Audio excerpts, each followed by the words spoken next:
Девочка бледная, дышит с трудом. Рвота не останавливается, выходит жирная желтая масса. Живот вздут, болит. Температура 39, ребенок не может встать. Мать кричит на деда: «Вы кормили ее прогорклым жиром? Ей 6 лет, вы о чем думали?» Неделю назад у внучки начался кашель при простуде. Дедушка достал банку барсучьего жира. Хранил 3 года в кладовке без холодильника.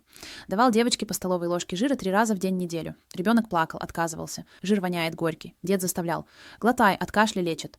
На 3-й день началась рвота, понос, боли в животе. Дед продолжал давать. Вчера ребенок посинел, дышать стало тяжело.